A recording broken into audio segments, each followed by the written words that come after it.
1000 രൂപയുടെ 18 മാസ തവണകളും സ്കീം 2-ൽ 2000 രൂപയുടെ 15 മാസ തവണകളുമാണുള്ളത്. ഓരോ മാസവും നറുക്കെടുപ്പ്. വിജയികൾ തുടർന്ന് പണമടയ്ക്കേണ്ടതില്ല.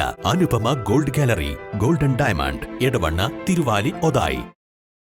അരീക്കോട് കീഴുപറമ്പിൽ അമീബിക് മസ്തിഷ്ക ജ്വരം ബാധിച്ച് പെൺകുട്ടി മരിച്ച സംഭവത്തിൽ അരീക്കോട് താലൂക്ക് ആശുപത്രിക്കെതിരെ കുടുംബം കടുത്ത പനിയും തളർച്ചയും ഉണ്ടായിട്ടും ആവശ്യമായ ചികിത്സ നൽകിയിട്ടില്ലെന്നാണ് ആരോപണം. കുട്ടിക്ക് പനി വന്നപ്പോൾ നമ്മൾ ആദ്യം ചെറിയ ക്ലിനിക്ക് നമ്മുടെ നാട്ടിലെ ക്ലിനിക്കിൽ പോയി കാണിച്ചു.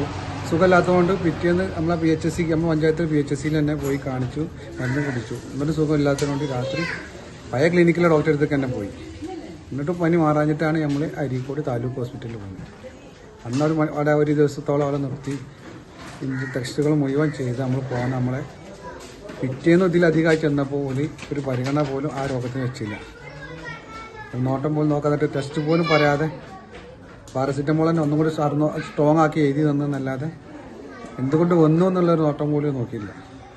എന്തൊക്കെ ലക്ഷണം ഉണ്ടായിരുന്നു അന്ന് പിന്നെ വേദന, കൗത്ത് വേദന, പെരടി വേദന ഉണ്ട്, പിന്നെ പനി, വരൽ പനിയുണ്ട്, വറക്കുന്ന പനിയുണ്ട്, പിന്നെ മൂത്രത്തിൽ ബ്ലഡിൻ്റെ ശാഖ കാണിക്കുന്നുണ്ട്, ലൈറ്റ് കാണാൻ വയ്യ, അങ്ങനത്തെ എല്ലാ മറ്റു വൈറസ് രോഗങ്ങൾക്കുള്ള എല്ലാ ലക്ഷണവും ഉണ്ടായിട്ട് പറഞ്ഞിട്ടും ടൂറ് പോയതാണെന്ന് പറഞ്ഞിട്ട് വരെ ഡോക്ടർ അത് ചെവി കണ്ടില്ല. ഇന്ന് ചാടി കളിച്ചാൽ റെഡി ആവുന്നതാണ് പറഞ്ഞ് നമ്മളെ മടക്കി അയക്കുന്നത്. എക്സസൈസിൻ്റെ കുറവാണ്. മെഡിക്കൽ കോളേജിൽ എത്തിച്ചപ്പോൾ അവരെന്ത് പറഞ്ഞു? അത് പിന്നെ നമ്മൾ ഇവിടെ പ്രൈവറ്റ് ഹോസ്പിറ്റലിൽ ഒന്നുകൂടി വന്ന് കാണിച്ചപ്പോൾ അവർക്ക് 1 മണിക്കൂർ കൊണ്ട് തന്നെ രോഗം എന്താണെന്ന് പിടുത്തം കിട്ടി. അതിന് പെട്ടെന്ന് മെഡിക്കൽ കോളേജിൽ പോകാനും മെഡിക്കൽ കോളേജിൽ എത്തിച്ചാൽ നമുക്ക് ആ തിരക്കിൻ്റെ ഇടയിലും നല്ല ചികിത്സ കിട്ടിയത്. മെഡിക്കൽ കോളേജിൽ ഏറ്റവും നല്ല ചികിത്സ, പോരുന്നവരെ അവിടുന്ന് ചികിത്സ.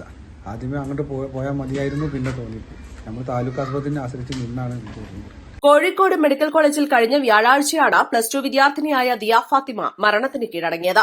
ആദ്യ ദിവസം പോയപ്പോൾ ചികിത്സ നൽകി. എന്നാൽ അസുഖം ഭേദമാകാത്തതിനെ തുടർന്ന് പിറ്റേ ദിവസവും ആശുപത്രിയിലെത്തി. എന്നാൽ ഡോക്ടർ യാതൊരു പരിഗണനയും നൽകിയില്ലെന്നും പെൺകുട്ടിയുടെ പിതാവ് പറഞ്ഞു.